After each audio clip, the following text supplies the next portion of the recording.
Hello ভাইয়ারা, আজকের এই ক্লাসে তোমাদের সকলকে জানাই স্বাগতম। অ্যান্ড আমরা আজকে শুরু করতে যাচ্ছি এগ্রি স্পেশাল যে ক্লাস হচ্ছিল ফোনিক্স চ্যাপ্টারের উপরে, তার লেকচার নাম্বার 5। অ্যান্ড এই ক্লাসটা হচ্ছে আমাদের প্র্যাকটিস ক্লাস, অর্থাৎ আমরা মূলত ফোনিক্স থেকে টপিক ভিত্তিক যে ক্লাসগুলো সেই ক্লাসগুলো এন্ড করে আসছি, এবং টপিক ভিত্তিক ক্লাস শেষ করার পর তারই ধারাবাহিকতায় আমরা হচ্ছে একটা প্র্যাকটিস ক্লাস রাখছি। ঠিক আছে, আমি বিশ্বাস করি যে আমার এই কন্টেন্ট ক্লাস যারা করছো, বিগত যেই এই 4টা লেকচার যারা করছো, তাদের অনেক্স থেকে কোনো কোশ্চেন আদৌ বাধার কোনো প্রশ্নই ওঠে না। অ্যান্ড তোমরা এক্সামে কেমন কোশ্চেনগুলো আসে এই জিনিসটাও তোমরা হয়তো 100%ই বুঝে যাবার কথা। বাট তারপরেও আমি আবারও একটু দেখিয়ে দিচ্ছি প্র্যাকটিস ক্লাসের মাধ্যমে যে হচ্ছে এক্সামে তোমাদের কোন কোন টাইপটা ইম্পর্টেন্ট এবং কোন কোন টাইপের ওপর বেশি ফোকাস থাকবে, হ্যাঁ এমন বিষয়গুলো। ঠিক আছে, অ্যান্ড কোশ্চেন দেখলে তোমরা অ্যাপ্রোচ করবা কি করে। ঠিক আছে, আমাদের যেহেতু অ্যাডমিশন, যখন কোশ্চেন সলভ করবি অ্যাডমিশনের কোশ্চেন এবং অ্যাডমিশন এক্সাম যখন দিতে যাই, তখন কিন্তু আমাদের হাতে খুবই অল্প সময় থাকে, তাই না? তো এই অল্প সময়ের জন্য দেখা যায় অনেক অনেক কোশ্চেন থাকে, যেগুলো দেখা যায় যে ম্যাথ করলে, যদি আমি আমার অ্যাকচুয়াল নিয়মে ম্যাথ করি, তাহলে ম্যাথটা অনেক বড় হবে এবং টাইম অনেক কিল হবে। ঠিক আছে, সেক্ষেত্রে আমরা কি করি, যে যদি আমাদের হাতে থাকে যে অপশন টেস্টের মাধ্যমে সলভ করা, তাহলে আমরা এটাও ট্রাই করি। ঠিক আছে, কারণ তোমাকে তো দেখবে না যে তুমি কিভাবে সলভ করে এই এমসিকিউটা দাঁড়িয়েছিলা, অপশন টেস্ট নাকি মুখস্থ নাকি অ্যাকচুয়াল প্রসেসে ম্যাথ কইরা। ঠিক আছে, তো এই জিনিসটা তোমাকে কেউ দেখতে চাইবে না বা জানতে চাইবে না, তাই না? তো আমাদের টার্গেটটা কি, আলটিমেটলি সঠিক আনসার করা এবং খুবই অল্প সময়ের মধ্যে, তাই তো?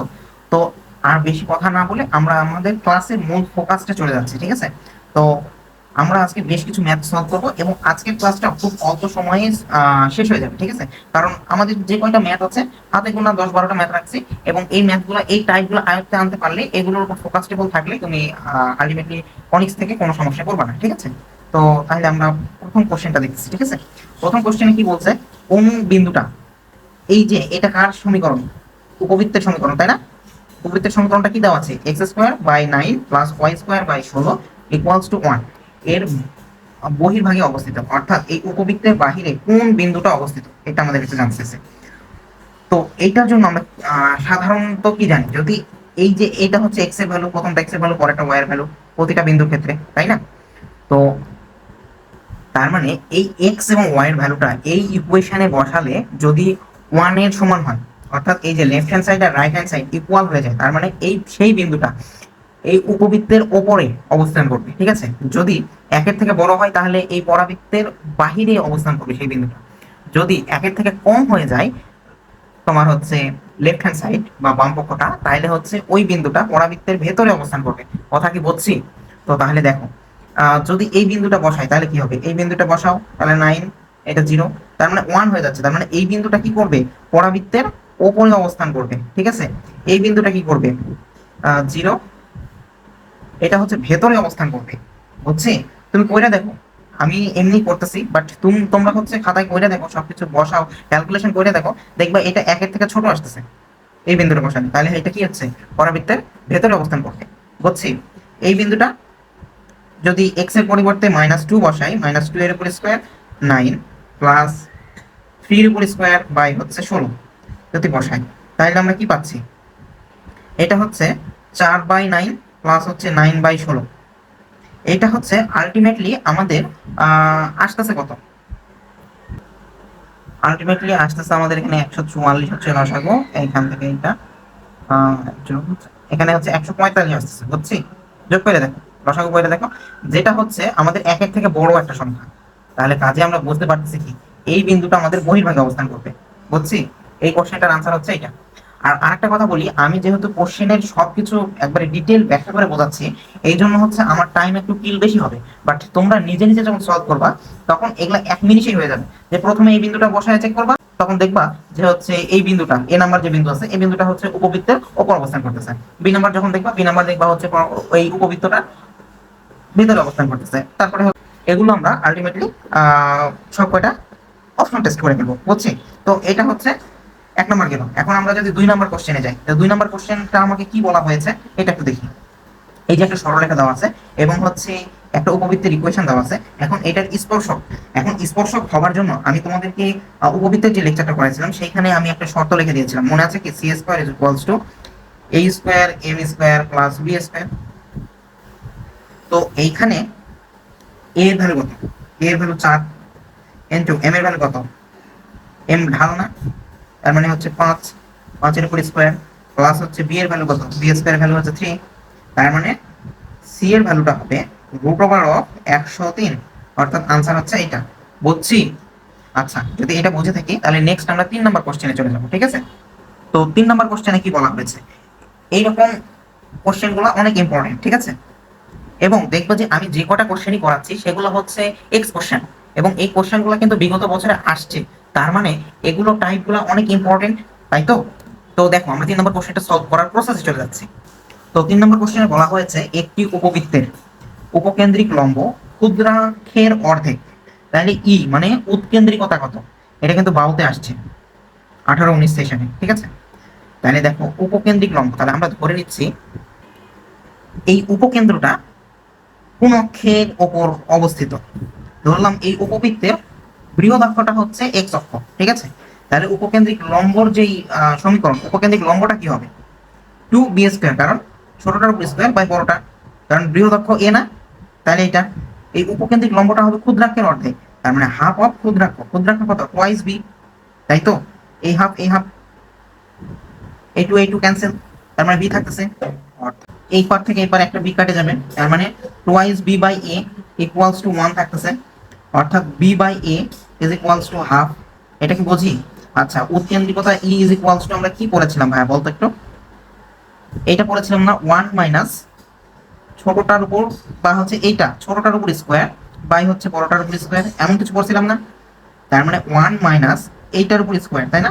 তার মানে হাফের উপর স্কোয়ার মানে 1/4, তাই তো? এটা ভাগ করলে কি পাচ্ছি?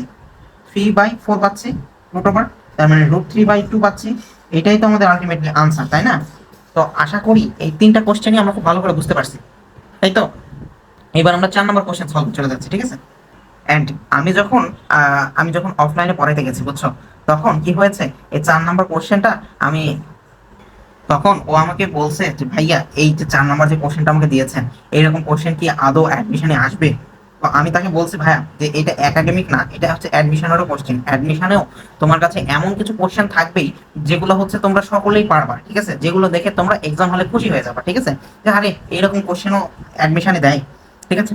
তো এমন কিছু কোশ্চেনগুলো পাবাই, তো তার মাঝেই হচ্ছে 4 নম্বর একটা কোশ্চেন, ঠিক আছে? এই কোশ্চেনটা আমি রাখছি হচ্ছে তোমরা যেন খুশি হও এই জন্যই, ঠিক আছে? আচ্ছা, এইটা হচ্ছে স্থানাঙ্ক দেওয়া আছে, পরামিতিক স্থানাঙ্ক, ঠিক আছে? পরামিতিক স্থানাঙ্ক এক্স এর ভ্যালু যেটা সেটা কি দেওয়া আছে?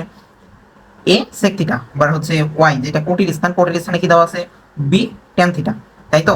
তো এটা হচ্ছে কার, এই বিন্দুটা দ্বারা কার সঞ্চারপথ বোঝায়, এটা আমাদের নির্ণয় করতে হবে, ঠিক আছে? তো এটার জন্য দেখো, যেহেতু আমার এখানে ফাঁকা স্থান নাই সেহেতু আমি এখানে একটু ছোট করে দেখাচ্ছি। তো দেখো x is equals to a sec theta লিখতে পারি, তার মানে হচ্ছে x বাই a কে যদি পার করে দিই এখানে sec থিটা লিখতে পারি, তাই তো?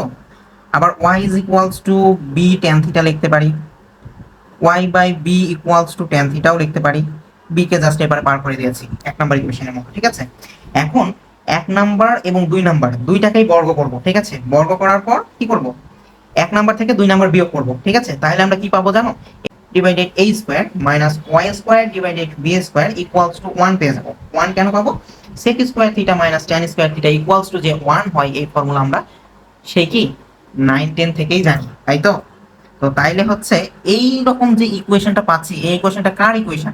একটা অধিবৃত্তের ইকুয়েশন না ভাইয়া? তার মানে আনসার কি? ডি নাম্বার, ঠিক আছে? আচ্ছা, তো এখন আমরা চলে যাচ্ছি 5 নাম্বার কোশ্চেন সলভ করার জন্য। তো 5 নাম্বার কোশ্চেনে কি দেওয়া আছে? এই যে একটা সরলরেখা, এবং এটা কার ইকুয়েশন বলতো? পরাবৃত্তের ইকুয়েশন। একে স্পর্শ করলে এম এর ভ্যালু কত? তো আমরা একটা শর্তই জানতাম, শর্ত জানতাম না? এরকম কিছু শর্ত কিন্তু শিখছিলাম। যদি ওয়াই স্কোয়ার ডিভাইডেড, যদি y square equals to 4ax এমন কোনো ইকুয়েশনকে একটা সরলরেখা ছেদ করে, তাহলে তার জন্য আমরা কি জানতাম? c is equals to a by m, এমন একটা শর্ত জানতাম না পরাবৃত্তের ক্ষেত্রে? c এর ভ্যালু কত? 2, a এর ভ্যালু কত? 2, অ্যান্ড m এর ভ্যালু কত? m, m এর ভ্যালুটাই আমার বের করতে হবে।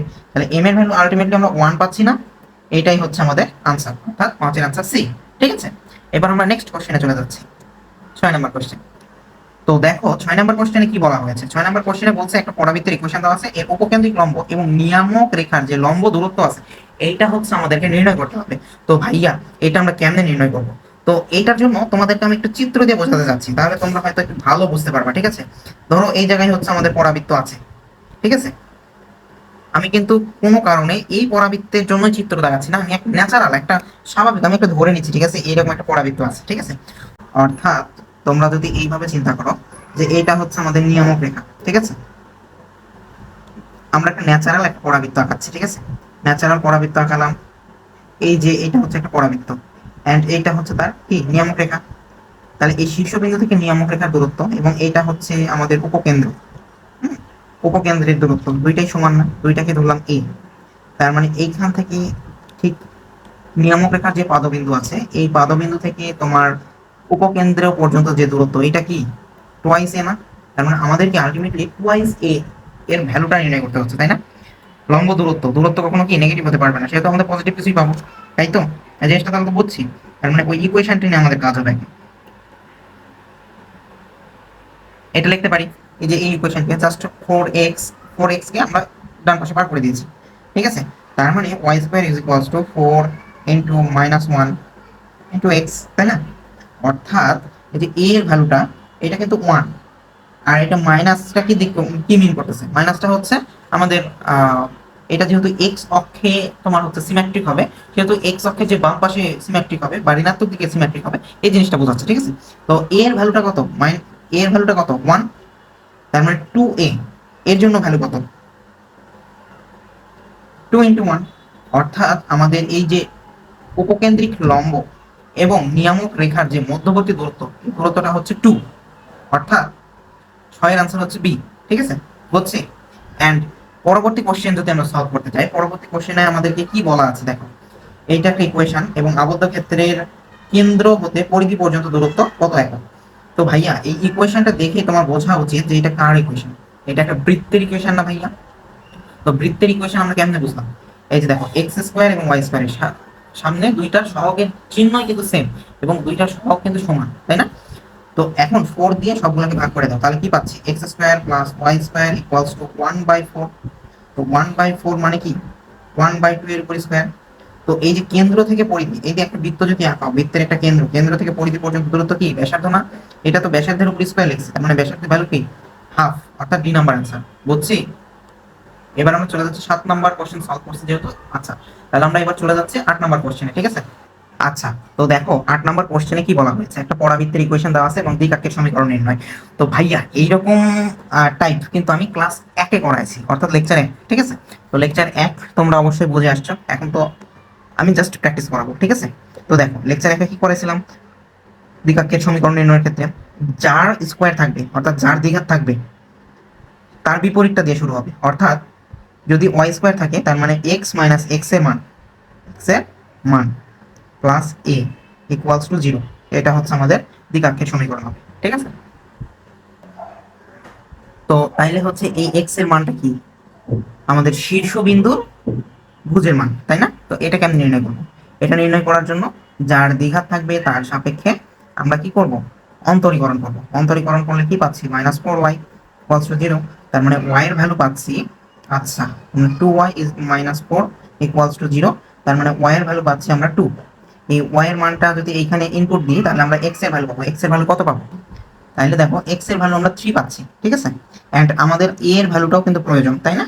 তো a এর ভ্যালু কেমনে নির্ণয় করতাম? a এর ভ্যালু হচ্ছে যার এক ঘাত থাকবে তাকে ডান পাশে পার করে দিতে হবে তার সহগ। অর্থাৎ x এর যদি এক ঘাত আছে তাহলে x কে ডান পাশে পার করে দিলাম, ডান পাশে পার করে দিলে কি হবে? +4। তার মানে সহগ কত হচ্ছে? +4, তাই না? ইনটু হচ্ছে 4 ইনটু যার দ্বিঘাত আছে দ্বিঘাতের সহগ, দ্বিঘাতের সহগ কত? 1। তার মানে a এর ভ্যালু আমরা পাচ্ছি 1। তার মানে হচ্ছে আমাদের এই ইকুয়েশনটার জন্য দ্বিঘাতের সমীকরণটা কি দাঁড়াচ্ছে? x - 3 + 1 equals to 0। তার মানে x ইজ ইকুয়ালস টু 2।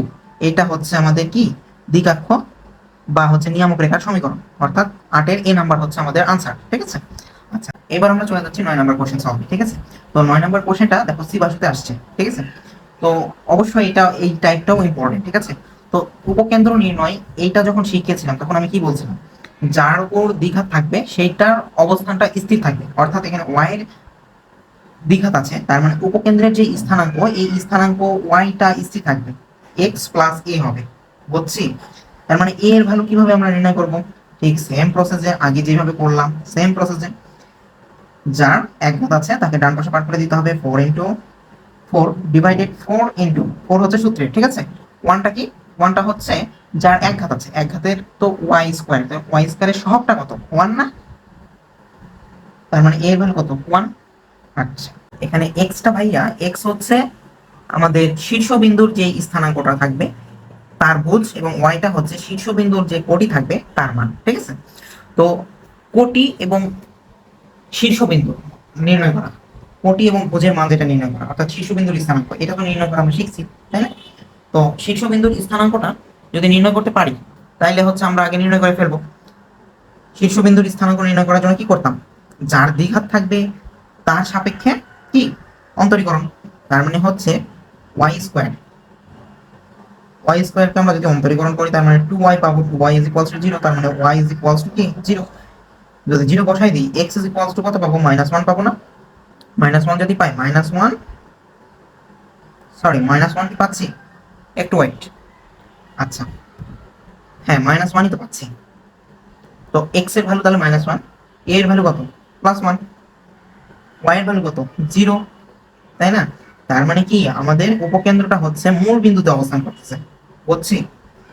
তো এই কোশ্চেনে অপশন কি 0 0 আছে? জি না, নাই। তো এই কোশ্চেনটার আনসার মেবি ব্ল্যাঙ্ক, ঠিক আছে। তো এটা সঠিক আনসার হচ্ছে 0,0, অর্থাৎ উপকেন্দ্রটা তোমার মূল বিন্দুতে অবস্থান করবে, ঠিক আছে। আনসার ব্ল্যাঙ্ক, ঠিক আছে। আচ্ছা, এবার আমরা নেক্সট 10 নম্বর কোশ্চেনে চলে যাচ্ছি। 10 নম্বর কোশ্চেনে আমাদের একটা পরামিতিক ইকুয়েশন দেওয়া আছে, এটাকে আমাদের কার্টেসিয়ান সমীকরণে নিয়ে যেতে হবে, ঠিক আছে। তো এটাকে আমরা কেমনে নির্ণয় করতে যাচ্ছি, প্রসেসটা দেখো ভাইয়া। আচ্ছা, আর মানে কি? √x² + y², এটা তো আমরা জানি, তাই না? আচ্ছা, এমনি যদি না করো আরো ইজিতে করা যায়। ইজিতে কেমনে? আমরা একটা কোশ্চেন যখন দেখব তখন আমাদের ট্রাই থাকবে যে একটা কোশ্চেন যেটা দেখলাম এটা কত ইজি প্রসিডিউরে করা যায়, ঠিক আছে। এটা আমরা ট্রাই করব। আর রাখলাম 4, এটাও রাখলাম। যখন দেখলাম হচ্ছে আমাদের ইকুয়েশনে দেখবা সাধারণত যখন সাইন কস বাদে অন্য কিছু থাকবে, অন্য ত্রিকোণমিতিক অনুপাতগুলো থাকবে, তখন আমরা সাইন কসে কিভাবে রূপান্তর করা যায় এই জিনিসটা ট্রাই করবো, ঠিক আছে। cos থিটা মানে 1/sin থিটা, cot থিটা মানে cos থিটা, বাই হচ্ছে sin থিটা, তাই তো। sin স্কয়ার থিটাকে এই পারে গুণ করে দাও, তার মানে r sin square theta is equals two 4a cos theta, তাই না। উভয় পক্ষকে r দ্বারা গুণ করো, তার মানে r square sin square theta equals to 4a কি হবে? r cos থিটা, তাই না। আচ্ছা, এইটা এখানে কি লিখতে পারি? r sin থিটা উপরে হোল স্কয়ার লিখতে পারি না?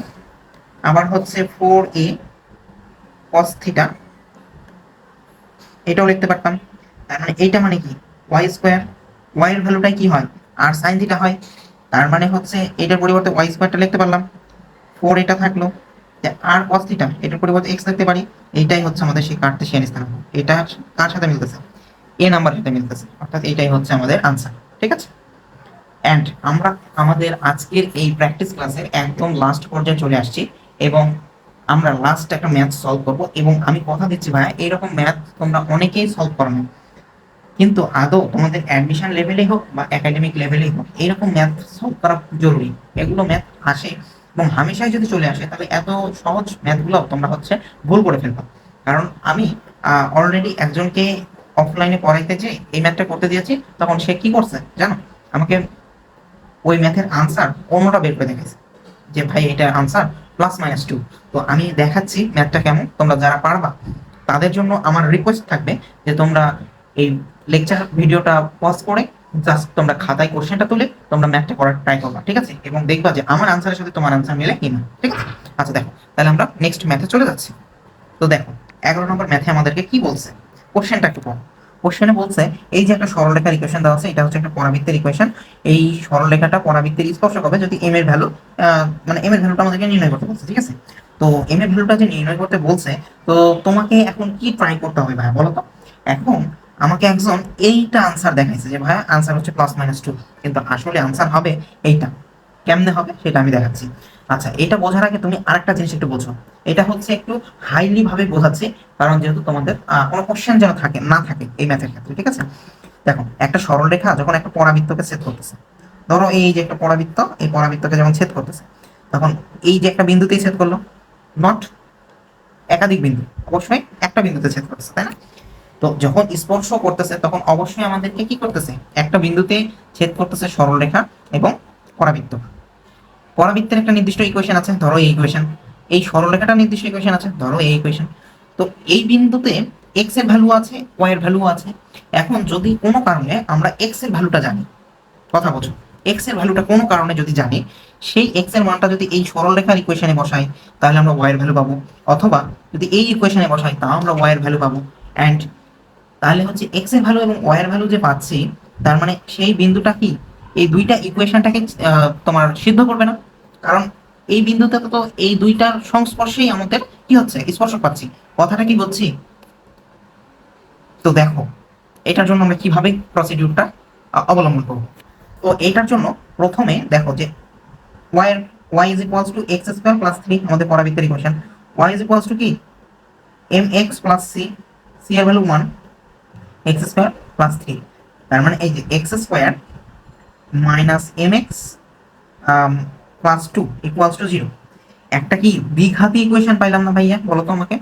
এখন এই যে দ্বিঘাতী ইকুয়েশন একটা পাচ্ছি, এই ইকুয়েশনের নিশ্চয়কটা যদি 0 ধরি, তাহলে আমরা কি পাবো, এক্স এর ভ্যালু পাবো না ভাইয়া, বলো তো। এখন নিশ্চয়কের ভ্যালু 0 ধরতেছি কেন, এটা একটা কোশ্চেন।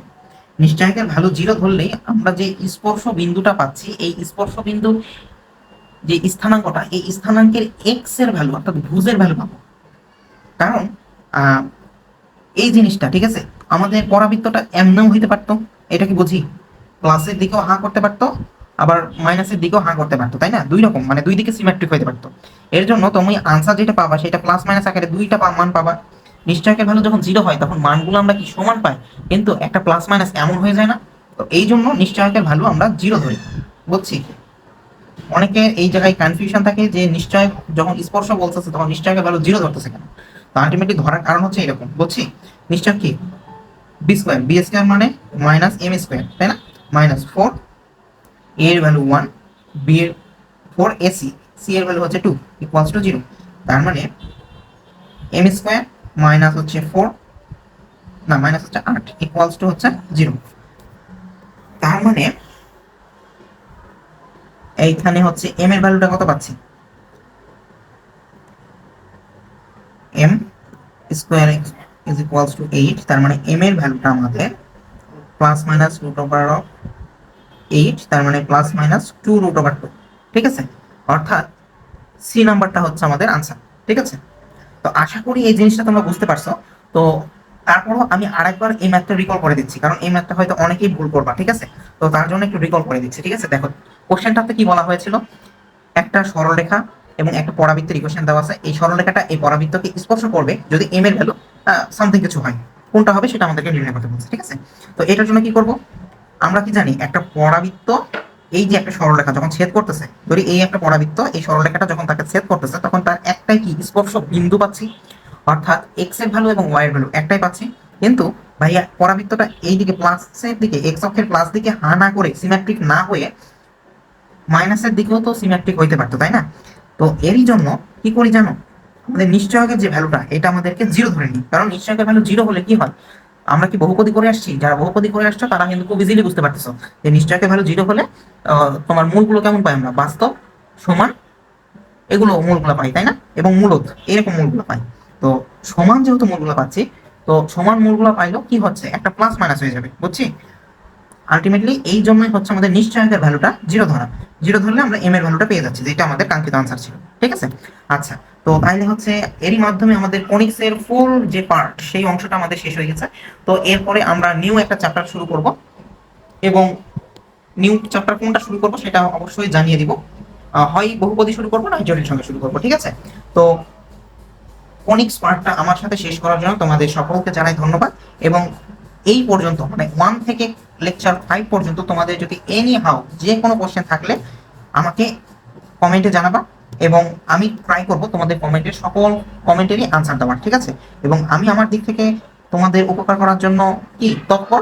ঠিক আছে, তোমরাও নিজেরা নিজেদের উপকার করো এবং ভালো জায়গায় একটা চান্স পাও, এটাই হচ্ছে আমার কি চাওয়া। ঠিক আছে, তো সকলকে ধন্যবাদ জানাই। আজকের এই ক্লাসের ইতি এখানে। ঠিক আছে, এবং আজকের ক্লাস না, শুধু আমাদের এই কোনিক্স পার্টের সম্পূর্ণ ক্লাসটা আমাদের শেষ। ঠিক আছে, তো আমরা নেক্সট দিন নেক্সট ক্লাস করবো নেক্সট চ্যাপ্টারের উপর। ঠিক আছে, এবং আজকের এই ক্লাসগুলো অবশ্যই তোমরা অ্যাডমিশনও করতে পারবে এবং একাডেমিকও করতে পারবে। ঠিক আছে, দেখবা যে এমসিকিউ কি হয়, এমসিকিউ তোমার একাডেমিকেও আসে এবং অ্যাডমিশনেও আসে। ঠিক আছে, এবং এমসিকিউ আসার প্লটগুলোই হচ্ছে সেম প্রসেসে। ঠিক আছে, কিন্তু কিছু কিছু জায়গায় আছে, যেমন অ্যাডমিশনে হচ্ছে একটু টাফ দিক থেকে আসে, আর হচ্ছে একাডেমিকে আসে একটু লো দিক থেকে। ঠিক আছে, আচ্ছা সকলকে ধন্যবাদ ভাই। তো আজকের মতো এই পর্যন্তই, সকলকে ধন্যবাদ জানাই। ঠিক আছে।